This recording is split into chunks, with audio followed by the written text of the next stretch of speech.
Assalamualaikum warahmatullahi wabarakatuh. Alhamdulillahi rabbil alamin. Wabihi nasta'inu ala umurid dunya waddin. Wassalatu wassalamu ala nabiyyina Muhammadin wa ala alihi wa sahbihi wa man tabi'ahum bi ihsanin ila yaumiddin. Amma ba'd. Allahumma la sahla illa ma ja'altahu sahla wa anta taj'alul huzna idza syi'ta sahla. Allahumma la khaira illa khairuk wa la tayra illa tayruk wa la ilaha ghairuk. Allahumma la ya'ti bil hasanati illa anta wa la yadfa'u sayyiati illa anta wa la hawla wa la quwwata illa bik. Allahumma arinal haqqa haqqa warzuqna ittiba'ah wa arinal batila batilan warzuqna ijtinabah wa la taj'alhu multabisan alaina fanadil. Allahumma ja'alna mimman yastami'ul qawla fayattabi'ul hasanah fa innaka waliyun dzalika wal qadiru alaih. Kaum muslimin, a'azzani Allah wa iyyakum. Di antara pembahasan masalah akidah adalah annal ghuluwa fi quburis shalihin yusayyiruha awsanan tu'badu min dunillah. Bahwasanya sikap hulu, melampaui batas terhadap kuburan orang-orang soleh dapat menjadikan kuburan tersebut sebagai sesembahan yang disembah selain Allah. Kaum muslimin yang semoga dimuliakan Allah Subhanahu wa taala, pembahasan ini sangatlah penting untuk setiap muslim. Bagi seseorang yang mengharapkan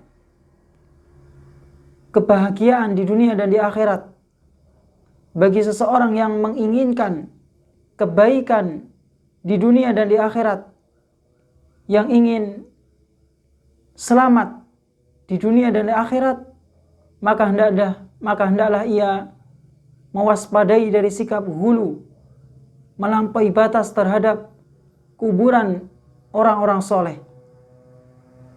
Karena sikap hulu terhadap kuburan orang-orang soleh dapat mengantarkan kepada peribadatan kepada kuburan tersebut.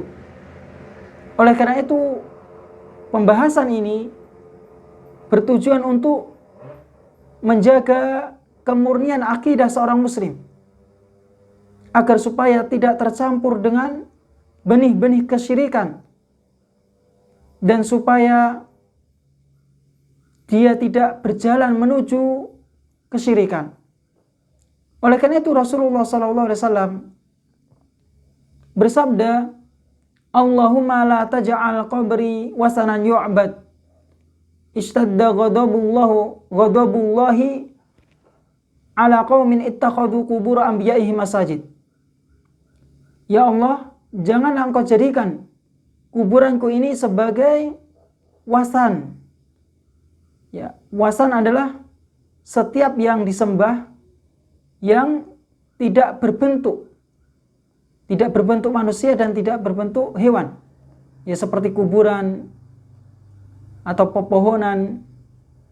Jadi Rasulullah SAW meminta kepada Allah Subhanahu wa taala supaya kuburan beliau tidak dijadikan sebagai sesembahan yang disembah. Sangat kemurkaan Allah Subhanahu wa taala, sangat keras kemurkaan Allah Subhanahu wa taala terhadap suatu kaum yang menjadikan kuburan nabi-nabi mereka sebagai masjid-masjid.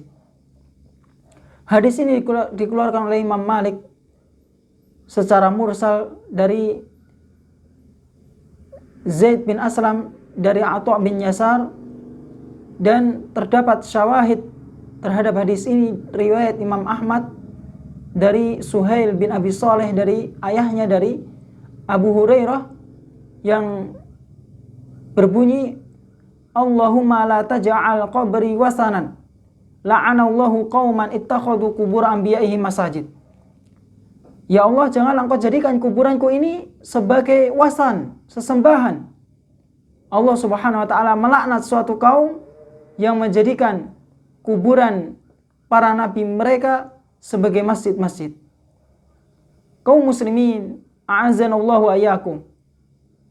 Dari hadis ini kita dapat mengambil pelajaran bahwasanya Rasulullah SAW begitu perhatian terhadap umatnya supaya tidak terjatuh ke dalam kesyirikan, atau supaya umatnya tidak berjalan menuju kesyirikan, yaitu dengan menutup pintu-pintu menuju kesyirikan, dengan melarang dari menjadikan kuburannya Rasulullah SAW sebagai sesembahan. Dilarang untuk mengagung-agungkan sampai melewati batas. Maka ini dilarang oleh Rasulullah SAW. Kalaulah Rasulullah SAW berdoa kepada Allah Subhanahu Wa Taala, meminta kepada Allah Subhanahu Wa Taala supaya kuburan Rasulullah SAW tidak dijadikan sesembahan, tidak diagung-agungkan sampai melewati batas, maka lebih utama untuk dilarang kuburan selain kuburannya Rasulullah SAW. Jangan sampai melewati batas, sampai dihiasi dengan hiasan-hiasan, dengan lampu-lampu, dengan kain-kain yang menunjukkan pengagungan yang berlebihan. Maka ini dilarang oleh Rasulullah SAW, karena khawatir hal yang semacam ini akan mengantarkan kepada peribadatan terhadap kuburan tersebut. Mungkin tahun pertama dia belum melakukan kesyirikan, akan tetapi tahun-tahun yang akan datang atau generasi-generasi yang berikutnya yang kita tidak tahu, maka Rasulullah SAW melarang dari menjadikan kuburannya Rasulullah SAW sebagai sesembahan. Kaum muslimin, a'azanallahu wa iyyakum. Begitu juga Rasulullah SAW melarang dari hal-hal yang dapat mengantarkan kepada peribadatan kepada kuburan tersebut. Di antaranya Rasulullah SAW bersabda, "La taj'alu buyutakum kuburan, wa la taj'alu qabri 'aidan, wa sallu 'alayya fa inna salatakum tablughuni haitsu kuntum." Hadis riwayat Imam Abu Daud. Janganlah kalian menjadikan rumah-rumah kalian sebagai kuburan, yang mana rumah seharusnya dia jadikan untuk mendekatkan diri kepada Allah, untuk melakukan ketaatan-ketaatan. Berbeda dengan kuburan. Kuburan tidak boleh dijadikan tempat untuk beribadah kepada Allah Subhanahu wa Ta'ala. Tidak boleh seseorang membaca Al-Quran di kuburan, melakukan sholat di kuburan.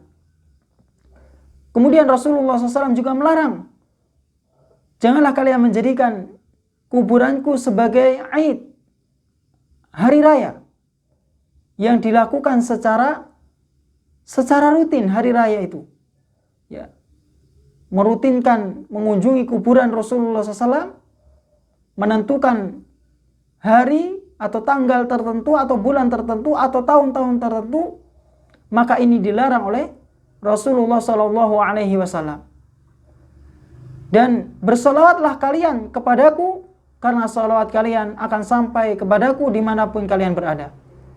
Kaum muslimin yang semoga dimuliakan Allah Subhanahu wa Ta'ala, kalaulah Rasulullah SAW melarang kuburannya Rasulullah SAW dijadikan sebagai hari Aid, hari berkunjung, untuk dikunjungi setiap hari, setiap bulan atau setiap tahun atau bulan-bulan tertentu, itu dilarang oleh Rasulullah SAW, maka lebih utama dan lebih dilarang lagi apabila seseorang mengunjungi kuburan selain kuburannya Rasulullah SAW secara rutin, atau menentukan hari-hari tertentu atau bulan-bulan tertentu, maka ini dilarang oleh Rasulullah SAW.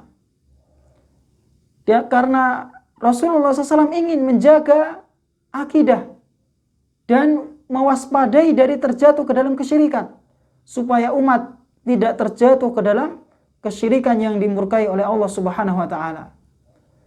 Dan di antara perhatian para sahabat dan kewaspadaan mereka dari kesyirikan adalah sahabat Umar bin Khattab. Yang mana sahabat Umar bin Khattab takut terjadi fitnah, takut akan kesyirikan menimpa umat. Maka sahabat Umar bin Khattab memerintahkan untuk menebang pohon yang dahulu dijadikan Bai'atur Ridwan oleh Rasulullah SAW dan para sahabatnya. Ketika tersebar isu terbunuhnya sahabat Utsman, tersebar isu bahwasanya orang-orang musyrikin membunuh sahabat Utsman, maka Rasulullah dan para sahabatnya berbaiat. Dan pohon tersebut dijadikan oleh manusia sebagai tempat untuk salat. Sebagai tempat salat. Bukan untuk mencari berkah, bukan. Hanya untuk salat di situ. Untuk melakukan ibadah di situ. Tapi sahabat Umar bin Khattab melarang, bahkan menebang pohon tersebut karena ditakutkan akan menjerumuskan ke dalam kesyirikan. Kemudian sahabat Umar ketika terjadi penaklukan Tustur di Baitul Mal Hurmuzan, itu ada seseorang yang meninggal dunia sudah 300 tahun lamanya. Yang mana ini diceritakan oleh Abul Aliyah. 300 tahun lamanya. Kemudian orang-orang apabila tidak ada hujan, tidak turun hujan, mereka mengeluarkan laki-laki ini, orang ini yang sudah meninggal 300 tahun ini, yang mana dia di atas ranjang dan di atas kepalanya ada mushaf, yaitu lembaran-lembaran kitab suci. Maka dikeluarkan supaya turun hujan.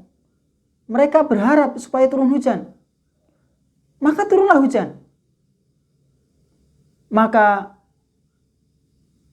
sahabat Umar dan para sahabat yang lain menggali 13 kuburan. Dan kemudian ketika di malam hari, ketika sepi, tidak ada orang, maka para sahabat menguburkan laki-laki ini yang mana jasadnya masih utuh. Karena ini seorang nabi. Kemudian dikuburkan di salah satu kuburan yang digali dari 13 kuburan tersebut, yang diletakkan berbeda-beda tempat. Ketika manusia sudah sepi, dikuburkanlah. Ketika di malam hari, kemudian ditimbun, diratakan. Inilah di antara bentuk penjagaan para sahabat supaya manusia tidak terjatuh ke dalam kesyirikan, supaya tidak mengagung-agungkan kuburan orang yang sudah meninggal dunia. Subhanakallahumma wa bihamdika asyhadu an la ilaha illa anta astaghfiruka wa atubu ilaik. Assalamualaikum warahmatullahi wabarakatuh.